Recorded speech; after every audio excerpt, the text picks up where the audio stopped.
କ୍ରୋଧ କଥା ଟିକେ ଆପଣ ଜଣଙ୍କୁ କହିଲେ କ୍ରୋଧଟା କରିକି ଦମନ କାହିଁ କରିବ, କ୍ରୋଧଟା ମୂଳରୁ ମାରିଦେଲେ ଯିବ। ମୁଁ ସେଇଟା ଟିକେ ଆପଣଙ୍କୁ ଚାହୁଁଥିଲି ଶୁଣି। ଏସବୁ ଜିନିଷକୁ ଆମେ ଚାହିଁଲେ ସେଗୁଡାକ ଦମନ କରିହବନି।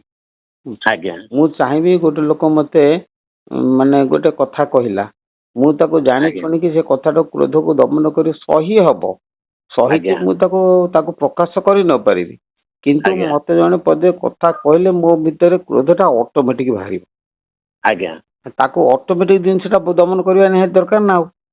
ଆଜ୍ଞା ତେଣୁ ଯେ ଗୋଟେ କଥା ଦେଖ, ଭାଗବତ କଥାକୁ ମନେ ଜାଣ ଯେ ଆଜ୍ଞା ଦୁର୍ଜନ କୁବଚନ ବାଣୀ ମର୍ମ ବିଦାରେ ତତକ୍ଷଣୀ ଶରୀର ବହିଏ ସଂସାରେ କେ ଚିତ ଧରି ପାରିଥିରେ। ଆଜ୍ଞା ଦୁର୍ଜନ ଲୋକର କୁବଚନ ବାଣୀ ଯେତେବେଳେ ଆସିକି ଶରୀର ଭିତରେ ବିଦାରଣ କରିବ, ସେତେବେଳେ ହଁ ଶରୀର ଧରିକି ମଧ୍ୟ ଆମେ ସରିବା ଭାରି କଷ୍ଟ। ଏକଥା ପଚାରୁଛନ୍ତି, ଉଦ୍ଧବ ପଚାରୁଛି ଠାକୁରଙ୍କୁ, ଭଗବାନ ଶ୍ରୀକୃଷ୍ଣଙ୍କୁ।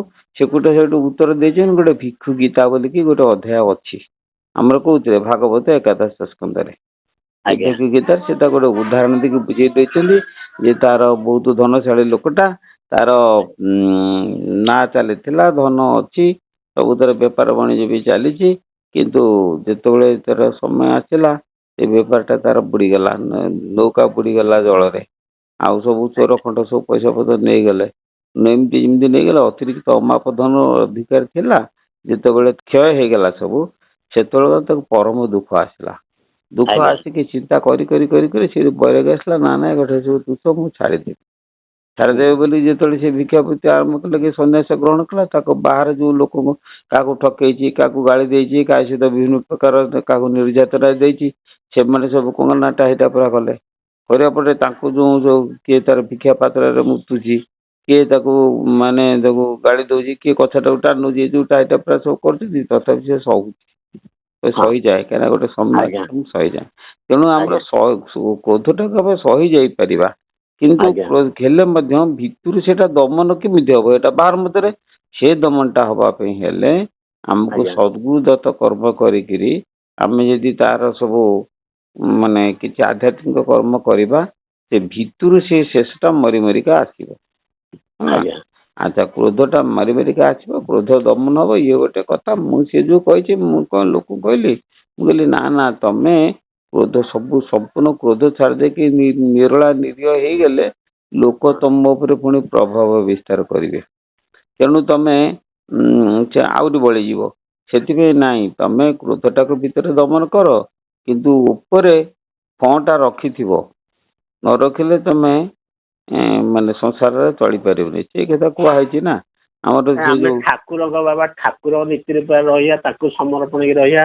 ଯାହା ହବ ଆମେ ଠିକ ବାଟରେ ଯିବା, ଆମେ କ୍ରୋଧ କାହିଁ ଆଉ ବାହାରକୁ ପ୍ରକାଶ କରିବା। ହଁ, ସେଇ ସେ କଥାଟା ବୁଝିଲେ ମୁଁ ନାଇଁ। କହୁଛି ବା।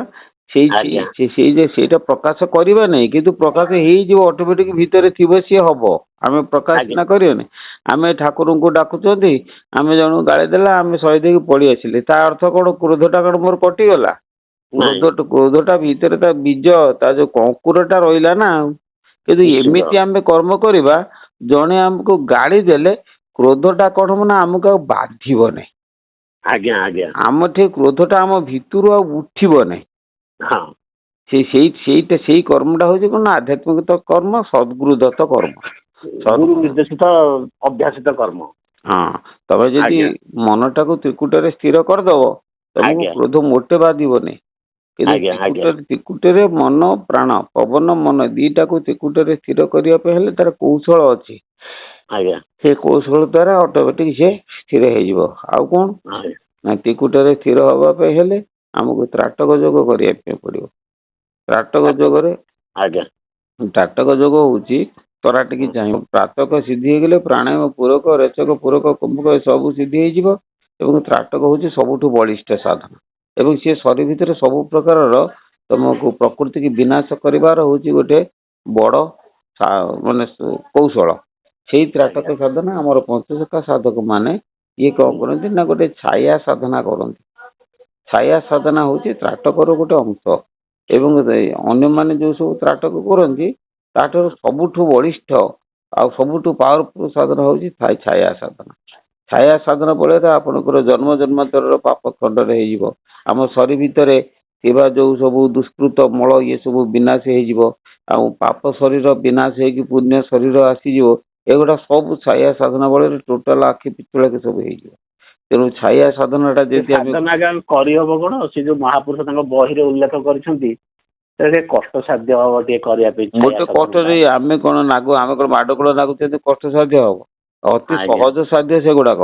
କଷ୍ଟ ଆଜ୍ଞା ହଉ କଷ୍ଟ ଆମକୁ କାହିଁକି ମାଲୁମ ହଉଛି ବୁଝ ଯେ ଗୋଟେ ଆଜ୍ଞା ପିଲାଟେ ଗୋଟେ ଗଣିତ କରିପାରୁନି ତାକୁ ହଁ ଭାରି କଷ୍ଟ। ଯଦି ସାର୍ ଆଜ୍ଞା କହୁଛନ୍ତି କଣ ଏମିତି ଏଇଟା କରିପାରୁନ କାରଣ ସାର୍ କରିସାରିଛନ୍ତି। ହାରିଲି ବୋଲି ଫେରି ନ ଯାଓ ଦୁଃଖେ, ଜିତିଲି ବୋଲି କେବେ ନ କହ ମୁଖେ, ନିଶ୍ଚୟ ଆଜ୍ଞା ଜିଣିବୁ କଲେ ଥରକୁ ଥର, ଧୀର ହୁଁ, ପାଣି ଦେଶନେ କାଟେ ପଥର। ଗୋଟେ ଜିନିଷ କରୁଛନ୍ତି କାହିଁକି ହେଲା ଆଜ୍ଞା ନାହିଁ ତାର ସବୁବେଳେ ରିସର୍ଚ୍ଚ କରିବା ପାଇଁ ପଡିବ।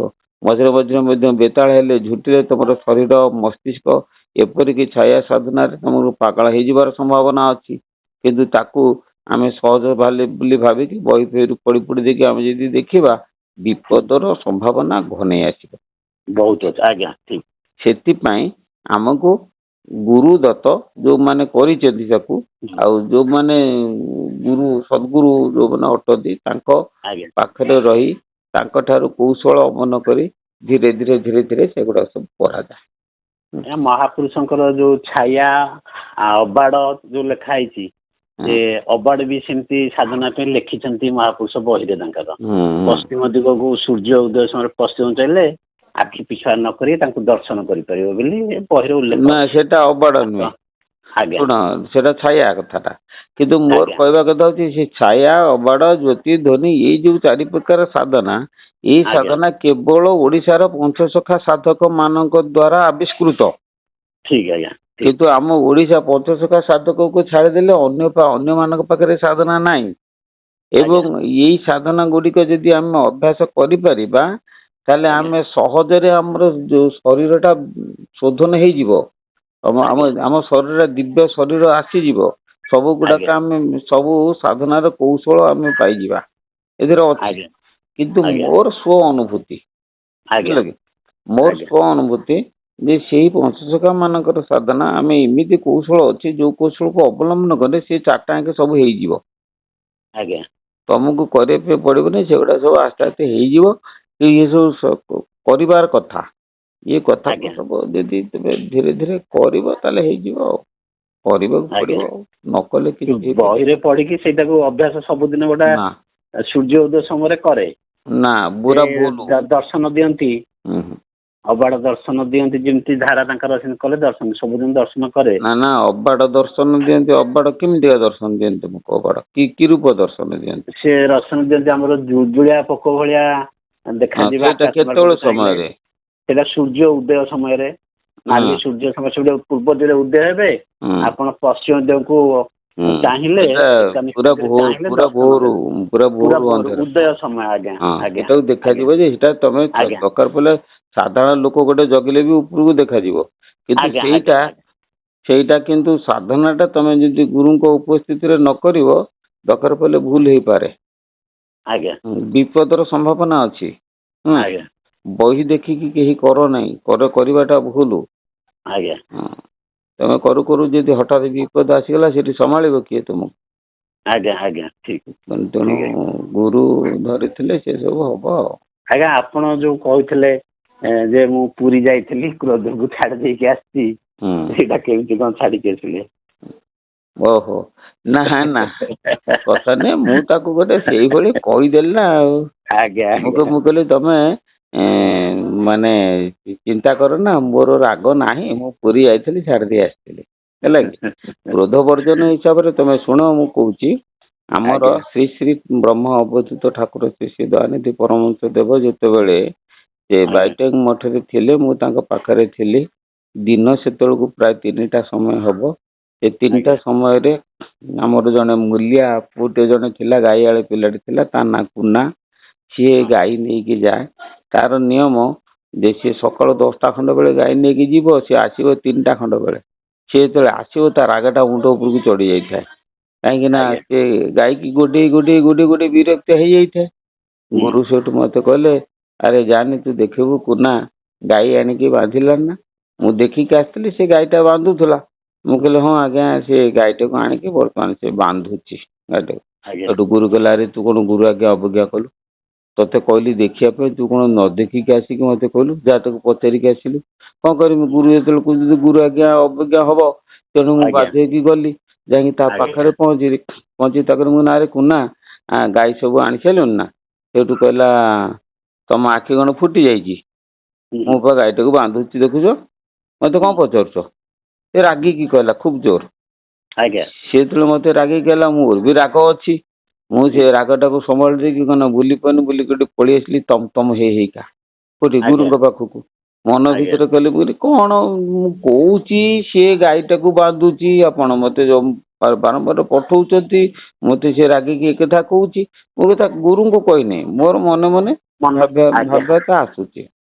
ମୁଁ ଆଜ୍ଞା ଯେତେବେଳେ ଆସିକି ପହଞ୍ଚିନି ଗୁରୁ ସେଠୁ ପାଣି ଗ୍ଲାସ ଧରିଥିଲେ, ପାଣି ଟୋପେ ଧରିକି ଛାଡିଦେଲେ। ମୁଁ ହେଲେ ଯା ଶୁଣ, ଆଜ୍ଞା ସେଇଠୁ ପାଣିଟାକୁ ଧରିକିରି ଚଳେ ଗ୍ଲାସରୁ ଧରିକି ମୋ ଆଜ୍ଞା ମୁହଁକୁ ଛାଟିଦେଲେ, କହିଲେ ଆଜ୍ଞା ଯା ତାଇ ଏଇଟା ଥିଲାରେ ତାଠେଇ। ବଢିଆ ଜିନିଷ ବଢିଆ ଜିନିଷ ହଁ ଆଜ୍ଞା। ତା ମାନେ ସେଇ ଯୋଉ କ୍ରୋଧଟା ଥିଲା ସେଇଟା ସେ ପାଣି ତଳେ ଫୋପାଡ଼ି ଦେଇ କହିଲେ ଯା ଆଜିଠାରୁ କଟିଯାଉ। ସେଟା କଣ ସେଟା ଗୁରୁଙ୍କର ଅହେତୁକ କୃପା, ବୁଝିଲେ କି? ଆଜ୍ଞା ଆଜ୍ଞା ଆଜ୍ଞା ଆଚ୍ଛା ଗୋଟିଏ କଥା ହଉଛି ଗୁରୁ ଯଦି ତମକୁ ଭଲ ପାଇଲେ, ଗୁରୁ ଆଜ୍ଞା ଯଦି ତମ କଥାରେ କାର୍ଯ୍ୟରେ ସନ୍ତୁଷ୍ଟ ହେଲେ, ତାହେଲେ ଆଜ୍ଞା ତମର କୌଣସି ଜିନିଷ ରହିବନି। ଗୁରୁ କେମିତି ସନ୍ତୁଷ୍ଟ ହେବେ? ଗୋଟେ କଥା ଆଜ୍ଞା ହଉଛି ଗୁରୁଙ୍କୁ ନିଜର ବାପ ତୁଲ୍ୟ ଅତି ନିଜର ମନେ କରିବ, ବାପା ମାଙ୍କ ଆଜ୍ଞା ଠାରୁ ଆହୁରି ଅଧିକ ଭଲ ମନେ କରିବ। ଗୁରୁ ଆଜ୍ଞା ଗୃହ ଯୋଉଟା ରହିଲା, ଯୋଉ ଆଶ୍ରମ ମଠ ମନ୍ଦିର ଘର ଯୋଉଠି ତମେ ଯାହାକୁ ଗୁରୁ କରିଛ, ତାଙ୍କ ଆଜ୍ଞା ଗୃହଟା ହଉଛି ନିଜର ଗୃହ। ସେଠି ହଁ ତମକୁ କିଛି କହିବାକୁ ପଡିବନି, ତମେ ଯାଇକି କୋଉଠି କଣ ହେଲା କୋଉଠି କଣ ରହିଲା ସେ କାମ ଗୁଡା ତମେ କରି ପକେଇବ। ଗୁରୁ ଆଜ୍ଞା ବସିଥିବେ, ତମେ କେହି କହିବେନି, ତମେ ନିଜେ କରି ପକେଇବ। ଭାବିବ ଆଜ୍ଞା ଏଇଟା ହଉଛି ମୋର ଘର, ତେଣୁ ଏମିତି ଆଜ୍ଞା ଭାବିକି ଯଦି ଗୁରୁ ଗୃହରେ କରି ପକେଇଲ, ଗୁରୁ ଧୀରେ ଧୀରେ ସନ୍ତୁଷ୍ଟ ହେଇଯିବ। କହିଲେ ଆରେ ଏଇ ପିଲାଟା ତ ଅତି ନିଜର, ଗୁରୁକୁ ନିଜର କରିବା ପାଇଁ ଚେଷ୍ଟା କରିବ। ଆଜ୍ଞା ଗୁରୁଙ୍କୁ ଯଦି ନିଜର କରିବା ପାଇଁ ଚେଷ୍ଟା କରିବ, ତାହେଲେ ତମେ ଗୁରୁଙ୍କ ଠାରୁ କିଛି ପାଇବ। ଆଜ୍ଞା କିନ୍ତୁ ନାଇଁ ଶିଷ୍ୟ ଅଛନ୍ତି ଆମର ଏଇଠି ଆମ ମଠ କଥା, ଯେତେବେଳେ ମୁଁ ପ୍ରଥମେ ଆଶ୍ରମ ଘର କରୁଥିଲି, ଶିଷ୍ୟ ସେଇଠୁ କହିଲେ ଜଣେ ଶିଷ୍ୟ ଆସିକି କହିଲା ଆମ ସେ ଯୋଉ ମାତାକୁ, କହିଲା ଦେଖିବୁ ର ବାବା ଏଇ ଘର କରୁଛନ୍ତି, ଉପରେ ଆହୁରି 2-3ଟା ଘର କରିବେ। ତା ଅର୍ଥ ଆଜ୍ଞା ସିଏ ଗୁରୁଙ୍କୁ କଣ କଲା, କଣ ସେଠି ଭାବିଲା? ସେ ଭାବିଲା ଲୋଭି ଗୁରୁଙ୍କୁ ଅଲଗା ଭାବିଲା ନା। ଆଜ୍ଞା ଆଜ୍ଞା ଆଜ୍ଞା ଆଚ୍ଛା ସାମାଜିକ ସ୍ତର କଥା ହେଇଗଲା। ଯେତେବେଳେ ସେ ଭାବିଦେଲା, ଗୁରୁ ହଁ ସେଇ ଦିନ ଠାରୁ ତା ପାଖରୁ ଦୂରେଇ ଗଲେ। ଆଜ୍ଞା ଆଜ୍ଞା ଆଜ୍ଞା ଗୁରୁ ହସିକି ତା ସହିତ କଥାବାର୍ତ୍ତା କରିବେ ନାଇଁ କି? ଗୁରୁ ତ ଦିଗୁଣ ସେ ସମସ୍ତ ସାଙ୍ଗରେ କଥାବାର୍ତ୍ତା କରିବେ, ହଁ କିନ୍ତୁ ଗୁରୁଙ୍କ ପାଖରେ କଣ ହେଇଗଲା, ତା କଥାର ଛାପଟା ରହିଗଲା। ରହିଗଲା। ତମେ ଏଭଳି ପ୍ରକାର ଗୁରୁଙ୍କ ପାଖରେ କଥାବାର୍ତ୍ତା କରନା। ଆଜ୍ଞା ଗୁରୁଙ୍କୁ ଆଜ୍ଞା ତମେ ବଢିଆ ନିଜର ବୋଲି ଭାବ। ବଢିଆ କଥା ସୁନ୍ଦର ଗୁରୁ କଥା ଗୁରୁ କଲେ, ଗୁରୁ ଆଜ୍ଞା କୋଠା କାହିଁକି 10ଟା କୋଠା କଲେ, ହଁ କରନ୍ତୁ ଭଲ। କରନ୍ତୁ ଠିକ ଠିକ ଆଚ୍ଛା ଗୁରୁ କରୁଛନ୍ତି ତାଙ୍କର କୋଉ ଉଦ୍ଦେଶ୍ୟରେ କରୁଛନ୍ତି ମୁଁ କହିପାରିବିନି, କିନ୍ତୁ ଗୁରୁଙ୍କୁ ନମଣିବନର ଗୁରୁ ହିଁ ସାକ୍ଷାତ ଈଶ୍ୱର। ସାକ୍ଷାତ ଈଶ୍ୱର ଆଜ୍ଞା ଆଜ୍ଞା ଆଜ୍ଞା ଗୁରୁ ଯଦି କରୁଛନ୍ତି, ଆମେ ଭାବିବା ଗୁରୁଙ୍କର ଲୋଭ ହେଇଗଲାଣି ଗୁରୁ କରୁଛନ୍ତି, ଏଟା ଆମେ ଭାବିବା ଅର୍ଥ ଗୁରୁଙ୍କର ଲୋଭ ଥାଉ ନଥାଉ ତମର ଦୁଷ୍କୃତ ଚିନ୍ତାଧାରାଟା ତମକୁ ଖାଇଦେଲା, ତଳକୁ ନେଇଗଲା। ଆଜ୍ଞା ଆଜ୍ଞା ଆଜ୍ଞା ତେଣୁ ଗୁରୁଙ୍କ କଥା ଉପରେ ପ୍ରତିବାଦ କର ନା, ଗୁରୁଙ୍କ କାର୍ଯ୍ୟ ଉପରେ ଦ୍ୱିରୁକ୍ତି ଚିନ୍ତା କର ନା। ଗୁରୁ ଯାହା ଆଜ୍ଞା କରୁଛନ୍ତି ସାମିଲ ହେଇକି ତମେ କରିଚାଲ। ହଁ ସେ କାହିଁ କରୁଛନ୍ତି ସେ କଥା ଆଜ୍ଞା ସିଏ ବୁଝିବେ। କାହିଁକି କୋଠା କରୁଛନ୍ତି, କାହିଁକି ଘର କରୁଛନ୍ତି, କାହିଁକି ଯଜ୍ଞ କୁଣ୍ଡ କଲେ, କାହିଁକି କଣ କରୁଛନ୍ତି, ସିଏ ତାର ଖେଳୁଛି, ସିଏ ହଁ ତାର କଣ ହଁ କରୁଛି ସିଏ ତାର ହଁ କରିଯାଉ। ମୁଁ କିନ୍ତୁ ତା ସାଥିରେ ସାଥ ଦେବି। ଆଜ୍ଞା ହଁ ଆଜ୍ଞା ବୁଝିଲେ, ଆଜ୍ଞା ମୁଁ ଆଜ୍ଞା ତମକୁ ଆଉ ଗୋଟେ ଛୋଟ ଉଦାହରଣ ଦଉଛି। ମୋ ଆଜ୍ଞା ଜନ୍ମିତ ମା ହେଲା, ଆଜ୍ଞା ପିଲାଦିନେ ମୁଁ ଗୋଟେ ସରସ୍ଵତୀ ସାଧନା କରିବା ପାଇଁ ମୋ ମନ ହେଲା। ମୁଁ ଜଣଙ୍କ ଆଜ୍ଞା ଠାରୁ ସେ ଜିନିଷଟି ଶିକ୍ଷା କରିବି ବୋଲିକି ଚାହିଁଲି। ସିଏ ସେଇଠୁ କହିଲା ଯା ତୁ ସେ ସୁନା ଛୁଞ୍ଚି, ସେ କୁନ୍ଦ ଫୁଲ, ସେ ଅମୁକ ଧମକ ଯାହା ଯାହା ସବୁ ଦରକାର ସେ ସବୁ କହିଲା। ମୁଁ ଆସିକି ମୁଁ କହିଲି ବୋଉ ଆଉ କଣ କରିବା, ମୁଁ ସେ ଅମୁକ ଦିନ ସରସ୍ଵତୀ ପୂଜା ହବ, ତା ପୂର୍ବ ଦିନ ରାତିରେ ମୁଁ ଏଇ ଜିନିଷ ଗୁଡିକ ସବୁ କରିବି। ସେ ସେଠୁ କଣ କଲା ନା, ସାଙ୍ଗେ ସାଙ୍ଗେ ସେ ଘର ଲିପା ପୋଛା କରି ଲୋକକୁ ଡାକିକି ଆଣିକି ମୁଲିଆ ଡାକି ଘରକୁ ଛାଡ଼ି ମୋ ପୁଅ କଣ ଗୋଟେ କରିବ। ସିଏ ଜାଣିନି, ସିଏ ଅତି ଜଡ ଲୋକ। ଆମ ବୋଉଟି ଯିଏ ସିଏ ତ ମାନେ ପୁରୁଣା କାଳିଆ ଲୋକ ନା, ଆଜ୍ଞା ଆଜ୍ଞା ସିଏ ମାତିଗଲା କୋଉଥିପାଇଁ ନା ମୋ ପୁଅ ଗୋଟେ କଣ କରିବ। କଣ ଗୋଟେ କାମ କରିବ? ହଁ ସେ କଣ କରିବ ଛାଡ, ମୋ ପୁଅ ଗୋଟେ କଣ କରିବ, ମୋ ପୁଅ କଣ ଗୋଟେ କରିବ? କଣ ଗୋଟେ କରିବ ଆଉ। ତେଣୁ ସେ ସାଙ୍ଗେ ସାଙ୍ଗେ ନିପା ପୋଛା ଦେଲେ, ଘର ଫର ନିପି ଦେଇ ରାତି ପୁରା ହେଲାଣି ପୁରା 8ଟା 9ଟା ଖଣ୍ଡେ ହେଲା। ମୁଁ ମୋର ସେଇଠୁ ଛଣ ବିଛେଇ ଦେଇକି ତିରଣା ବିଛଣା ଉପରେ ବସିଛି, ସରସ୍ୱତୀଙ୍କ ସାଧନା କରିବି। ସିଏ ସୁନା ଛୁଞ୍ଚିରେ ମୋ ଜିଭରେ ଲେଖି ଦେଇକି ଚାଲିଗଲେ ସିଏ ତାଙ୍କର ଜପ କରିବା ପାଇଁ। ମୁଁ ମୋର ସେଇଠୁ ଜପ ଆରମ୍ଭ କଲି। ସେ କୁନ୍ଦ ଫୁଲ, ଲଡୁ, ଭଲ ମନ୍ଦ ଯାହା ଦରକାର ସବୁ ସେ ତାର ମା ଆମର କରିଦେଇଛି। କରିଦେଇକି ତାର ଗୋଟେ ଲଣ୍ଠନ ଜାଳିକି ଦୁଆର ମୁହଁରେ ବସିକି ଗୋଡ ଲମ୍ବେଇ ଦେଇକି ତାର ଢୋଳଉଛି ରାତି ମାନେ। ମୁଁ ମୋର ରାତି ମାନେ ଘର ଭିତରେ ମୋର ଜପ ଆରମ୍ଭ କରୁଛି, ସିଏ ତାର ବସିକି ତାର ସେଠି ଢୋଳଉଛି। ଅର୍ଥ କଣ? ତେଣୁ ଦେଖ ସେଇଭଳି ପ୍ରକାର ମା ମାନେ ସବୁ ଲୋକଙ୍କ ଜୀବନରେ କମ ଜୁଟେ। ମା କେବେ ପଚାରିବ ନାହିଁ ଯେ ତୁ ସେ କଣ କରୁଛୁ ବୋଲି କି ବିଚାର ନାହିଁ। ମୋ ପୁଅ କଣ କରିବ ମୁଁ ମୋର କରୁଛି, ପ୍ରତିବାଦ ନାହିଁ ହେଲା। ଏଇ କଥାଟା ବୁଝିପାରିଲେ କି? ଏଇ କଥାଟା ଆମର ଖାଲି ମା ପାଖରେ ନୁହେଁ, ଯୋଉ ସ୍ତ୍ରୀ ସ୍ୱାମୀ କି ପ୍ରତିବାଦ ନ କରିକି ଯାହା କରୁଛି ତା କଥାରେ ସେ ମିଶିଯାଏ, ତା ନାଁ ହେଲା ସହଧର୍ମିଣୀ। ଯୋଉ ସ୍ତ୍ରୀ ସ୍ୱାମୀଙ୍କର କୌଣସି କଥାକୁ ପ୍ରତିବାଦ ନ କରି ସେ ଯାହା କରୁଛନ୍ତି ତାଙ୍କ ଖୁସି କରିବା ପାଇଁ ସେ ଯାହା କରୁଛନ୍ତି ମୁଁ ତାଙ୍କ ସାଙ୍ଗରେ ମିଶିଯିବି, ତା ନାଁ ହେଲା ସହଧର୍ମିଣୀ। ତାଙ୍କ ଧର୍ମ ସହିତ ସମାନ ଧର୍ମ ହେଲେ ସହଧର୍ମିଣୀ।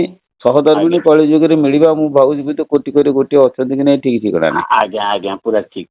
ତେଣୁ ତେଣୁ ଏଇଭଳି ପ୍ରକାରଟା କହୁଛି, ତମେ ହେଲ ସ୍ତ୍ରୀ ହେଲା, ତମେ ହେଲ ସ୍ତ୍ରୀ, ତମ ଗୁରୁ ହେଲା ସ୍ୱାମୀ।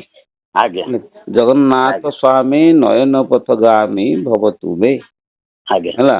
ତେଣୁ ସିଏ ହେଲା ମୋର ସ୍ୱାମୀ, ଗୁରୁ ହେଲା ମୋର ସ୍ୱାମୀ, ମୁଁ ହେଲି ତାଙ୍କର ସହଧର୍ମିଣୀ।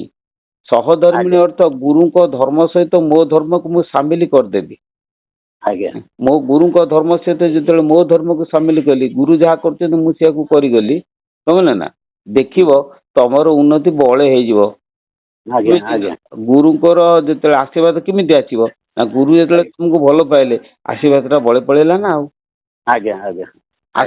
ଆଶୀର୍ବାଦ କାହାକୁ କୁହନ୍ତି କହିଲେ ତ? ଆଜି ମୁଁ ପଚାରୁଛି ଆଶୀର୍ବାଦ କାହାକୁ କୁହନ୍ତି? ଗୋଟିଏ ଅନୁଭୂତି, ମୋର ସ୍ୱ ଅନୁଭୂତିର କଥା। ଗୋଟିଏ ବୁଢା ତାର 4 ବୋହୂ। ସେ ବୁଢାର 4 ବୋହୂ। ବୁଢାଟି ଘରେ ଅଛି। 4 ବୋହୂ ଭିତରୁ 3 ବୋହୂ ଖିନି ଦୂର ମାର ମାର କରନ୍ତି ବୁଢାକୁ। ଅବା ସାନ ବୋହୂଟି ସେ କିଛି କହେ ନା, ସବୁବେଳେ ପାଇଁ ବୁଢାର ସେବା କରେ, କାମ କରେ, ଖାଇବାକୁ ଦିଏ, ଭଲ କରେ। ବୁଢା ତାର ଦେଖୁଥାଏ, ଜାଣୁଥାଏ। ଅନ୍ୟ ବୋହୂ ମାନେ ବିରକ୍ତି କଥା କୁହନ୍ତି, କିନ୍ତୁ ଇଏ ତାକୁ ମଧୁର କଥା କୁହେ, କାମ କରେ। ବୁଢା ତାର ଦେଖୁଥାଏ, ବସିଥାଏ। ଏମିତି ଚାଲିଗଲା ମନେ କରାଯାଉ କିଛି ଦିନ, ବର୍ଷେ 2 ବର୍ଷ ଚାଲିଗଲା। ଗଲା ବେଳକୁ ଗାଁ ଶେଷ ମୁଣ୍ଡରେ 2 ଜଣ ବୁଢା ବସିକି କଥାବାର୍ତ୍ତା ହଉଛନ୍ତି। ଏ ବୁଢାଟି ତାଙ୍କ ପାଖରେ ଅଛି। 2 ଜଣ ବୁଢା ବସିକି କଥାବାର୍ତ୍ତା ହଉଛନ୍ତି। କାହିଁକିନା ଗ୍ରାମ୍ୟ ଗୀତା, ଗାଁ ଲୋକମାନେ କଣ ପୁରୁଣା କାଳିଆ ଲୋକ, ତାଙ୍କର ବସିକି ନିଜର ସୁଖ ଦୁଃଖ, ଘର ପରିବାର, ଇଆଡେ ସିଆଡେ ସବୁ କଥାବାର୍ତ୍ତା ହୁଅନ୍ତି ନା। ସେଇ ସମୟରେ ଏ ବୁଢା ତାର କଣ କରୁଛି ନା, ଯେତେବେଳେ ବସିଛି କଥାବାର୍ତ୍ତା କହୁଛି, କଥାବାର୍ତ୍ତା ହଉ ସାନ ବୋହୂ କଥାଟି ବୁଢାର ସେତେବେଳେ ମନେ ପଇଲା, ହେଲା କି? ସେଇଠୁ ସିଏ କଣ, ସେ ବୁଢା କହୁଛି ଅନ୍ୟ ମାନଙ୍କୁ କଣ, ମୋ ସାନ ବୋହୂ ସାକ୍ଷାତ ଲକ୍ଷ୍ମୀ, ତା ସେବା ମୋ ଜୀବନରେ ଭୁଲି ପାରୁନି। ଏଇଆ କହୁଛି, ବୁଢା ଆଖିରୁ ଲୁହ ବହି ଯାଉଛି। ଅର୍ଥାତ୍ ସେଇ ଦିନ ବୁଢା ସାନ ହୃଦୟରୁ ଆଶୀର୍ବାଦ ସାନ ବୋହୂ ପାଖକୁ ଗଲା। ସାନ ବୋହୂ ସେବା କରିଥିଲା ବହୁତ ଦିନ, କିନ୍ତୁ ଫଳ ପାଇଲା ସେଇ ଦିନ। ଅର୍ଥାତ୍ ତାର ଯୋଉ ସେବାର ଯୋଉ ଫଳଟା ସେ ବୁଢା ହୃଦୟରେ ଅନ୍ତରରେ ଗଚ୍ଛିତ ହେଇକି ଥିଲା। ସାନ ବୋହୂର ପୁଣ୍ୟ କର୍ମ ଗୁଡାକ ତା ଅନ୍ତରରେ ଗଚ୍ଛିତ ହେଇକି ଥିଲା। ଏବଂ ଗୋଟିଏ ଦିନ ସମୟ ଆସିଲା ଯୋଉଥିରେ ସେ ଉଛୁଳିଲା। ସେଟା ସାନ ବୋହୂ ଉପରେ ବର୍ତ୍ତିଗଲା ନା। ଠିକ ସେଇଭଳି ମନେକର ଯେ ବୁଢା ହଉଛନ୍ତି ତମର ଗୁରୁ, ତମେ ହଉଛ ସାନ ବୋହୂ। ହେଲା, ତମେ କଣ କର ନା, ଗୁରୁଙ୍କର ସେବା କରିଚାଲ। ସେବା କଲା ପରେ ସେବା ଗୁରୁ ଦେଖୁଛନ୍ତି, ଜାଣୁଛନ୍ତି, ସବୁ ହଉଛି, ସବୁ କଥା ହଉଛି, କିନ୍ତୁ ଆଶୀର୍ବାଦଟା ସେଦିନ ମିଳେ ନା। କିନ୍ତୁ ତମ ପୁଣ୍ୟ କର୍ମଟା ତାଙ୍କ ହୃଦୟରେ ଗଚ୍ଛିତ ହେଇକି ରହେ। ରହୁ ଏମିତି ଗୋଟିଏ ସମୟ ଆସେ ଯେତେବେଳେ କି ଗୁରୁଙ୍କଠାରୁ ସବୁ ଆଶୀର୍ବାଦ ତମ ଉପରେ ଉଛୁଳିକି ପଡିଯାଏ। ସଇଲା କାମ। ମୋ କଥା ବୁଝିପାରିଲେ ନା? ସେଥିପାଇଁ ଯେ ଆମେ ଗୁରୁଙ୍କ ସେବା କରି ଚାଲିବା। ଗୁରୁଙ୍କୁ ସନ୍ତୁଷ୍ଟ କରିସାରିବା। ସାବଧାନ, ସାଧୁ ସାବଧାନ। ଗୁରୁଙ୍କ କଥାରେ ପ୍ରତିବାଦ କେବେ ହେଲେ କରିବନି। ପ୍ରତିବାଦ ଆଜ୍ଞା କରିବା ପାଇଁ ତମେ ଇଚ୍ଛା ବି କରିବନି, ଚିନ୍ତା ବି କରିବନି। ଆଜ୍ଞା ଆଜ୍ଞା ସବୁବେଳେ ଭାବିଛ ମୋ ଗୁରୁ ଠିକ, ମୋ ଗୁରୁ ଠିକ ଭଲ। ଯିଏ ଯାହା ଆଜ୍ଞା କରୁଛି କରୁ, ମୋ ଗୁରୁ ଭଲ, ମୋ ଗୁରୁ ଠିକ। ହଁ ହଁ ହଁ ମୋର ଆଉ କାହାକୁ ବଢିଆ କିଛି କହିବା ଦରକାର ନାହିଁ, ମୋ ଗୁରୁ ମୋର ଠିକ। ଆଉ ମୋର ସେ ସାଧନା ହେଲା କେତେ ନ ହେଲା କେତେ, ଏଟା ହଉଛି ହଁ ସମର୍ପଣ ଭାବର କଥା, ହେଲା କି? ଆଜ୍ଞା ଆଜ୍ଞା ପ୍ରଥମେ ଆଗେ ଭଲ ପାଇ ଶିଖ। ଆଜ୍ଞା ହଁ, ମୁଁ ଏଇ ଲୋକମାନଙ୍କୁ ଯୋଉ ୟୁଟ୍ୟୁବରେ ଛାଡୁଛି, ଲୋକମାନଙ୍କୁ କହୁଛି, ମୁଁ କହୁଛି ଦେଖ ଯେ ମୋର ତମ ସହିତ ମୁଁ ଯୋଉ ୟୁଟ୍ୟୁବ ଆଜି ଖୋଲିଲି, ସେଇ ୟୁଟ୍ୟୁବରେ ତମ ସହିତ ପ୍ରଚାର କଲି। ତାର ପ୍ରଥମ କଥାଟା ହଉଛି କଣ, ଯେ ମୁଁ ଚାହୁଁଛି ତମେ ମାନେ ମତେ ଟିକେ ଭଲ ପାଅ। ମୋର ଟିକେ ଭଲ ପାଇବା ଦରକାର। ମୁଁ ତମଠାରୁ ଟଙ୍କା ସୁନା ରୂପା ମୋର କିଛି ଦରକାର ନାହିଁ। ମୋର କେବଳ ଟିକେ ଭଲ ପାଇବା ଦରକାର। ତମେ ମତେ ଟିକେ ଭଲ ପାଅ, ଏତିକି। ତମେ ତାର ଅର୍ଥ କଣ, ଯେ ତମେ ଯୋଉ ଗୁରୁର ଶିଷ୍ୟ ହେଇଥା, ଯୋଉ ପନ୍ଥାର ଥା, ଯୋଉ ଯାହା ସାଙ୍ଗରେ ମିଶୁଥା, ତମେ ଯଦି ମତେ ଟିକେ ଭଲ ପାଇଲ, ଏଇଠୁ ୟା ଭିତରେ କଣ, ହୃଦୟ ମଧ୍ୟେ ଦୟା ପାଦ, ମନ୍ଦିରେ ଖାଲି ବାଦ୍ୟ ନାଦ। ମୋ ଗୁରୁଙ୍କର ପାଦ ମୋ ହୃଦୟରେ ଅଛି, ବୁଝିଲ? ଆଜ୍ଞା ତେଣୁ ତମେ ମତେ ଟିକେ ଭଲ ପାଇଲେ, ମୁଁ କିଛି ଜାଣିନି, ମୋ ଗୁରୁ ଯୋଉ ହୃଦୟରେ ଅଛନ୍ତି, ଇଏ ତମ ପାଖକୁ ଯାଇକି ଢାଳି ଦେବେ, ଆଶୀର୍ବାଦ ବର୍ଷଣ କରିଦେବେ। ଆଜ୍ଞା ସେତିକି ହେଲେ ତମେ ଯୋଉ ସାଧନା କରୁଛ, କିଏ କୁଣ୍ଡଳିନୀ ଜାଗ୍ରତ କରିବ, ଅମକ କରିବ, ଧମକରେ, ଯିଏ ଯାହା କହୁଛି, ସେଗୁଡା ସବୁ ଅଟୋମେଟିକ ହୃଦୟକୁ ଯଦି ତମେ ଜୟ କରିପାରିଲ, ସବୁ ବର୍ଷଣ ହେଇଯିବ, ତମେ କରିଦବ, ଦେଖା ହେଇଯିବ ପରିଷ୍କାର। ତମେ ଆଜ୍ଞା ତମେ କହୁଛ କୁଣ୍ଡଳିନୀ ଜାଗ୍ରତ କରିବ, କୁଣ୍ଡଳିନୀ ଜାଗ୍ରତ କେମିତି ହବ? କେଉଁ ଶିକ୍ଷା ଦୀକ୍ଷା କେ ଦେବ, ଶକ୍ତି ଅଛି କାହାର, ଦୟାନିଧି ପରା ରହିଛି ତୋର ହୃଦ ମନ୍ଦିର। ତମେ ହୃଦୟକୁ ଯଦି ପରିଷ୍କାର କଲ, ଚିତ୍ତ ଯଦି ଶୋଧନ ହେଲା, ତମକୁ ସାଧନାର ବାଟଟା ତମ ଭିତରୁ ବଳେ ବଳେ ଦେଖା ହେଇଯିବ। ତମେ ଆକୁ ତାକୁ କଣ ପଚାରୁଛ, ଆଜ୍ଞା କୁଣ୍ଡଳିନୀ କେମିତି ଜାଗ୍ରତ କରିବି? ଆରେ ତୁ କଣ କହୁଛୁ କୁଣ୍ଡଳିନୀ ଜାଗ୍ରତ? ଆମେ କଣ କହିବୁ? ଆମେ କହିଦେଲେ କଣ ହେଇଯିବ? ତୋ ଭିତରେ ଯୋଉ ପୁରୁଷ ଅଛି, ସେ ପୁରୁଷ ଯେତେବେଳେ ଆଜ୍ଞା ତତେ ବାଟ ଦେଖେଇଦବ, ଅନୁଭବ ଜ୍ଞାନ ଯେତେବେଳେ ତୋର ଜାଗ୍ରତ ହବ, ସେତେବେଳେ ତୁ ସବୁ ପାଇଯିବୁ। ଯାହା ଲାଭ କଲେ ସବୁ ତୁ ପାଇବୁ, ଅନ୍ୟ ଲାଭେ ତୋର ମନ, ଆଉ ନ ବଳିବ ଆଗେ ଗୁରୁ ପଦେ, କର ତୁ ମତେ ବରଣ। ବୁଝିଲ ନା? ତେଣୁ ଆଜ୍ଞା ଗୁରୁ ରୂପରେ ବରଣ ଯାହାକୁ କରିଛ, ତାଙ୍କୁ କର, ଆଜ୍ଞା କିଛି ମନା ନାହିଁ। ଯାହାକୁ ତମେ ଆଜ୍ଞା ଭଲ ପାଉଛ, ଭାବୁଛ ଆଖରେ ପାଖରୁ କିଛି ଆମେ କିଛି ଦେଖି ପାଇଲେ ଆମେ ଏଇ ଜିନିଷଟାକୁ ଉପକୃତ ପାଇମୁ। ଆଉ ଗୋଟିଏ କଥା, ଆଜ୍ଞା ଯୋଉମାନଙ୍କର ଅନୁଭବ ହେଇଛି, ସେମାନଙ୍କୁ ତମେ ଭଲ ପାଇଲେ, ତାଙ୍କ ଅନୁଭବଟା ତମ ଭିତରେ ଫୁଟି ଉଠିବ। ଆଜ୍ଞା ଆଜ୍ଞା ଠିକ ତେଣୁ ମତେ ଜଣନ୍ତୁ, କେତେ ଲୋକ କହୁଛନ୍ତି ଯେ ତମେ ଗୁରୁ କରିବ। ଆରେ ଗୁରୁ କଣ, ମୁଁ କଣ ଗୁରୁ? ଗୁରୁ ମୋର ଗୁରୁ ଦୟାନିଧି, ମୁଁ ଗୁରୁ ନୁହେଁ। କିନ୍ତୁ ତମେ ଯଦି ମତେ ଭଲ ପାଇବ, ମୋ ଭିତରେ ଯୋଉ ଗୁରୁ ଅଛନ୍ତି, ସିଏ ତମ ଭିତରେ କଣ ହେବ, ମିଶିଯିବ। ଗୁରୁ ଯୋଗ ଆଜ୍ଞା ବଳେ ଶିଷ୍ୟର ହୃଦୁ ଅଜ୍ଞାନ ନାଶେ, ଉପଦେଶ ଛଳେ ଶ୍ରୀକୃଷ୍ଣ ସାଜି, ଉଦରେ ବସେ ସେହି ଚିତା ନାମ ବଳରେ, ଶିଷ୍ୟ ସଂସାର କ୍ଷେତ୍ରେ, ଦେହରଥ ଘେନି ପ୍ରକୃତି ସଙ୍ଗେ ଯୁଦ୍ଧରେ ମାତେ, ଗାତି ଘେନି ଯିବ ପ୍ରକୃତି ସାଥେ ଲଢେଇ କରେ, ବିବେକ ହୃଦୟରେ ବସିଣ ମଙ୍ଗ ସଳଖି ଧରେ। ତମେ ବୁଝିପାରିଲ ନା? ଗୁରୁ ତମ ଆଜ୍ଞା ହୃଦୟରେ ବିବେକ ରୂପରେ ବସିକି ତମର ମଙ୍ଗ ସଳଖିବ, ଅର୍ଥାତ୍ ତମ ମନକୁ ସଳଖ ବାଟରେ ନେଇକି କେମିତି କଣ କରିବ, ସେ ବାଟକୁ ନେଇକି ପଳେଇଯିବେ। ତେଣୁ ଆଜ୍ଞା ପ୍ରଥମେ ତମ ହୃଦୟକୁ ଗୁରୁଙ୍କ ହୃଦୟ ସହିତ ଆଗେ ସଂଯୋଗ କର। ଆଜ୍ଞା ତେଣୁ ଏଇଟା ଯୋଉ କଥା ମୋର ଅନୁଭବ କଲି, ତମେ ଆଜ୍ଞା ଦେଖ ଯେ ଏଇଟା ହିଁ ହଉଛି ମୋର ବାସ୍ତବ ଅନୁଭୂତି। ଆଜ୍ଞା ଆଜ୍ଞା ଯେତେବେଳେ ଆଜ୍ଞା ଶ୍ରୀ ଶ୍ରୀ ଦୟାନିଧି ପରମହଂସ ଦେବ ଥିଲେ, କିଏ କଣ ଆଜ୍ଞା କେତେବେଳେ କହନ୍ତି, ମୁଁ କେତେବେଳେ ତାଙ୍କ କଥାକୁ ପ୍ରତିବାଦ ଦିନେ କରେ ନା। ଆଜ୍ଞା ସେ କୁହନ୍ତି, ଆରେ ଏଇଟା କରିବ ନା, ଆଜ୍ଞା ହଁ। କଣ ବୁଝିପାରିଲେ କି? ଗୁରୁ ଆଜ୍ଞା ଅବିଚାରଣିଆ। ଦେଖ ଗୋଟେ ଭଲ ସତ କଥା ମୁଁ କହୁଛି, ଯେ ଆଜ୍ଞା ଦି ଚାରି ଜଣ ଭଦ୍ରଲୋକ ଆସି ଶ୍ରୀ ଦୟାନିଧି ପରମହଂସ ଦେବଙ୍କ ପାଖରେ ବସିଛନ୍ତି। ଆଜ୍ଞା ବସିଲା ପରେ ଗୁରୁ ପାନ ଖାଆନ୍ତି। ଆଚ୍ଛା, ପାନ କଢା କୁଣ୍ଡି ବି ଖାଆନ୍ତି। ଆଚ୍ଛା, ମୁଁ ତ ସେସବୁ କଥା ଖାଏ ନା। ସେଇ ଯୋଉ କୁନା ଚାକର ମୂଲିଆ କଥା କହୁଛି, ସେ ଆଜ୍ଞା କୁନାଟା ବି ସେଠି ସେ ଦାଣ୍ଡରେ ତାର ଏପଟ ସେପଟ କଣ କହୁଛି, ଭଦ୍ରଲୋକ ବସି ଗୁରୁଙ୍କ ସାଙ୍ଗରେ କଥାବାର୍ତ୍ତା ହଉଛନ୍ତି।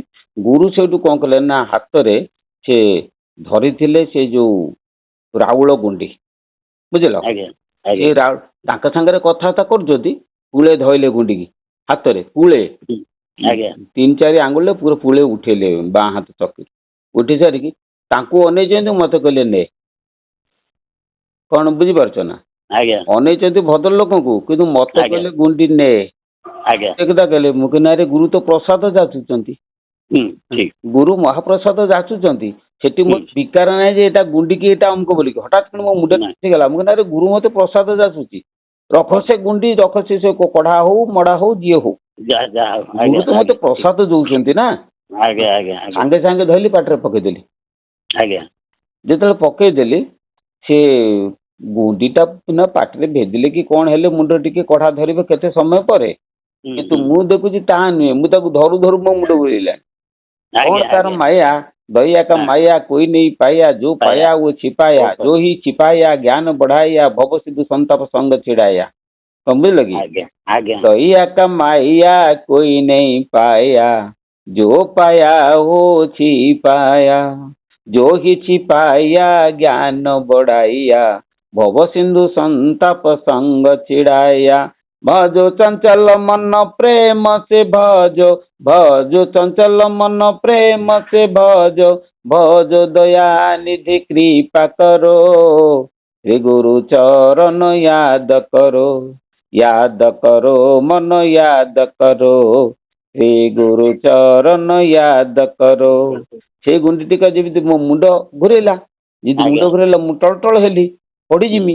ତେଣୁ ଏଇ ଆଜ୍ଞା କଥାଟା କହିବିନି କାହାକୁ, କାହିଁକିନା ଗୋଟେ କଥା ମନେ ରଖ, ପାପ କର୍ମ ପ୍ରକାଶ କରିଦେଲେ ନଷ୍ଟ ହେଇଯାଏ, ପୁଣ୍ୟ ଆଜ୍ଞା କର୍ମକୁ ପ୍ରକାଶ କରିଦେଲେ ନଷ୍ଟ ହେଇଯାଏ। ଆଜ୍ଞା ତାହେଲେ ଆମେ କଣ କରିବା ପୁଣ୍ୟ କୁହ? କର୍ମ ଛୁପେଇକି ରଖିବା, ଆଉ ପାପ କର୍ମକୁ ପ୍ରକାଶ କରିବା।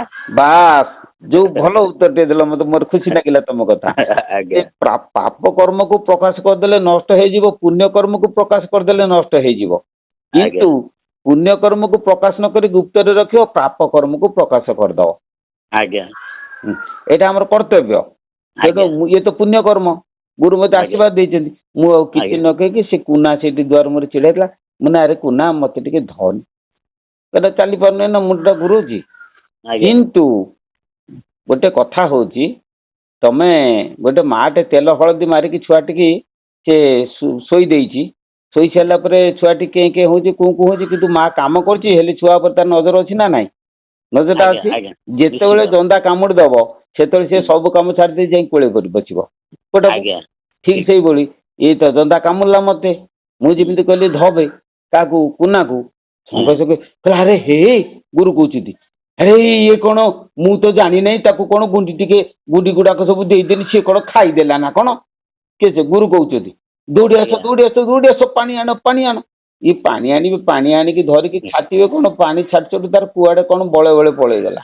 ସିଏ ପରୀକ୍ଷା ଆପଣଙ୍କ ପାଇଁ ଥିଲା ସେଇଟା ବାସ୍ ଗୁରୁଙ୍କର। କଥା ହଉଛି ସେଇଆ। ଆଉ ସେଇ ଗୁଣ୍ଡି ତ ପାଟିରେ ଅଛି, ମୁଁ ଗୁଣ୍ଡି ତ କାଢି ନାହିଁ, ସେ ପାଣି ପକ ପକ କୁଆଡେ ପଳେଇଗଲା ସେଇ। ସେ ଆପଣଙ୍କୁ ଗୋଟେ ପରୀକ୍ଷା ଥିଲା ସେଇଟା। ବାସ୍, ତେଣୁ ଗୋଟେ କଥା ହଉଛି ନା, ପରୀକ୍ଷା ଯେ ପରୀକ୍ଷାରେ ଆଜ୍ଞା ମୋର ମୁଁ ତମକୁ କହୁଛି କିମ୍ବା ଜନଜଗତବାସୀଙ୍କୁ ମୁଁ ଏ କଥାଟା କହୁଛି ଯେ ଆଜ୍ଞା ମୋର କହିବା କଥା ଯେ ଗୁରୁ ଯେତେବେଳେ ଯାହା କରିବେ ତମେ ତାଙ୍କୁ ବିଚାର କରିବନି, ଭାବିବ ନାହିଁ। ନାଇଁ ଠିକ ବୁଝିପାରିଲେ ନା? ଆଜ୍ଞା ଭାବିଦେଲେ ତୁମ ଉପରକୁ ଯିବ ନାହିଁ। ନା କାହିଁକି କେଜାଣି ତମେ ତ କଣ ପ୍ରଶ୍ନ ପଚାରିଦେଲ, ସବୁ ତ କଣ ମୁଣ୍ଡକୁ ପଳେଇ ଆସୁଛି ବର୍ତ୍ତମାନ। ଯେ ଆଜ୍ଞା ତମକୁ ଗୋଟେ ଛୋଟିଆ ଗପ କହିମି, ଗପଟା ଆଜ୍ଞା ଆଜ୍ଞା ଆଜ୍ଞା ଗୋଟିଏ ଜଙ୍ଗଲରେ ଜଣେ ସାଧୁ ମହାତ୍ମା ଥିଲେ। ଆଜ୍ଞା ଯଦି ସାଧୁ ମହାତ୍ମା ଥିଲେ, ସିଏ ଗୋଟେ ଛୋଟ କୁଡିଆ କରିକି ରହିଛନ୍ତି। ସେ କୁଡିଆରେ ତାଙ୍କର ଏକାଧିକ ଶିଷ୍ୟ ମାନେ ସବୁ ସେଠି ଆସିକି କୁଡିଆରେ କାମ ଦାମ କରୁଛନ୍ତି, ସେଠି ସବୁ ରହିଛନ୍ତି। ଚାଲିଛି ଜଙ୍ଗଲରେ ଆଉ ଗୋଟେ ଆଶ୍ରମ ଚାଲିଛି ଆଉ। ସେଇ ସମୟରେ ସେ ଗୁରୁଙ୍କର ଗୁରୁ ଭାଇ, ଅର୍ଥାତ୍ ଗୁରୁ ଯାହାଙ୍କ ଠାରୁ ଦୀକ୍ଷା ନେଇଥିଲେ ତାହାଙ୍କ ଠାରୁ ଆଉ ଜଣେ ସନ୍ନ୍ୟାସୀ ଦୀକ୍ଷା ନେଇଛନ୍ତି। ତେଣୁ ଦି ଆଜ୍ଞା ଜଣ କଣ ହେଲେ, ଗୁରୁ ଭାଇ ହେଲେ। ଗୁରୁ ଭାଇ ସେ ଆଜ୍ଞା ଗୁରୁ ଭାଇ ତାଙ୍କ ଆଶ୍ରମକୁ ଆସିଛନ୍ତି। ଯେତେବେଳେ ଆଶ୍ରମକୁ ଆସିଛନ୍ତି, ସେଠୁ ଗୁରୁ ସେ ଦେଖିଲେ କଣ, ଯାହା ମୋ ଗୁରୁ ଭାଇ ଆସିଛନ୍ତି, ତେଣୁ ତାଙ୍କୁ ଯଥା ଆତିଥ୍ୟ ସମ୍ମାନ କଲେ, ବସିଲେ, କଥାବାର୍ତ୍ତା ହେଲେ। ସମବୟସ୍କ, ସମ ଗୁରୁଙ୍କର ଶିଷ୍ୟ, ତେଣୁ ହସ ଖୁସି ତାଙ୍କର ଚାଲିଲା, କଥାବାର୍ତ୍ତା ବି ଚାଲିଲା। ଏଇ ସମୟରେ ଶିଷ୍ୟ ମାନେ ସବୁ ଦୌଡି ଯାଇକି ରୋଷେଇ ବାସ ଭଲ ମନ୍ଦ ସବୁ କଲେ, ଚାଲିଛି କାମ। ଚାଲୁ ଚାଲୁ ସେଠୁ ସେ ଅତିଥି ଗୁରୁ ସିଏ କଣ କଲେ ନା, ପଚାରିଦେଲେ ଏ ଗୁରୁଙ୍କୁ, କହିଲେ ଆରେ ଆଜ୍ଞା ତୁ ତ ଏତେ ଶିଷ୍ୟ କଲୁଣି, ଆଉ ତୋର ସବୁଠୁ ଭଲ ଶିଷ୍ୟ କିଏ କର? ଭଲ ଶିଷ୍ୟ କିଏ ଆଜି ତୁ ତୋର ଜାଣିବୁ ଆଉ, ମୁଁ କଣ କହିବି, ତୁ ଜାଣିବୁ। ହୁଁ ଠିକ ଅଛି, ଖାଇ ପିଇ ସାଇଲେ। ଦିନ ସେଇଠୁ ବଡ ଛାଇ ନଉଠିଲାଣି, ସନ୍ଧ୍ୟା ହବ ଆଉ ଅଳ୍ପ ସମୟ ପରେ। ସେଠୁ ସେ ଗୁରୁ କହିଲେ ତାଙ୍କ ଶିଷ୍ୟ ମାନଙ୍କୁ କହିଲେ ଚାଲ ଆମେ ମୋର ଗୁରୁ ଭାଇ ଆସିଛନ୍ତି ଆମେ ଟିକେ ଯିବା ଜଙ୍ଗଲ ବୁଲିବାକୁ ଯିବା। ସେଠୁ ସମସ୍ତେ ବାହାରି ପଡ଼ିଲେ ପ୍ରସ୍ତୁତ ହେଇକି ବାହାରି ପଡ଼ିଲେ ଚାଲିଛନ୍ତି। ଗୁରୁ ଆଉ ଗୁରୁ ଭାଇ ସେ ତାଙ୍କର ଆଗରେ ଚାଲିଛନ୍ତି ଶିଷ୍ୟମାନେ ପଛରେ ଚାଲିଛନ୍ତି ଜଙ୍ଗଲ ବୁଲା ଚାଲିଛି ଜଙ୍ଗଲରେ ସେମିତି ଚାଲି ଚାଲିକା ଯାଉଛନ୍ତି କଥାବାର୍ତ୍ତା ହେଇକା ଚାଲୁଛନ୍ତି।